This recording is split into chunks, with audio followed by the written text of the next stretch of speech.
My name is Steve Musrall, the Chief Development Officer at Father Bill's in Mainspring. And we're going to be hosting our 24th annual Food Fest on Tuesday, July 31st. It's going to be at 6 p.m. and it's going to be at the launch at Hingham Shipyard in Hingham Beer Works. Father Bill's in Mainspring is the leading provider of services to prevent and homelessness in the entire South Shore. We service over 6,500 people during a year through emergency shelter, housing, workforce development, and job training. And we try to prevent and divert homelessness before it even happens, and then welcome people into housing as they leave shelters.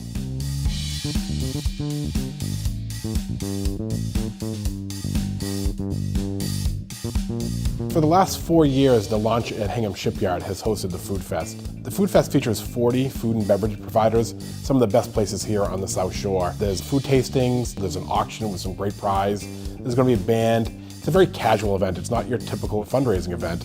It's right there in the water, beautiful setting overlooking the harbor, and a great chance to network with friends and colleagues and help support our mission to end homelessness. In addition to it being a fun evening, you're providing an impact in our community by helping serve those in greatest need. Once again, the Food Fest is going to be on Tuesday, July 31st at 6 p.m.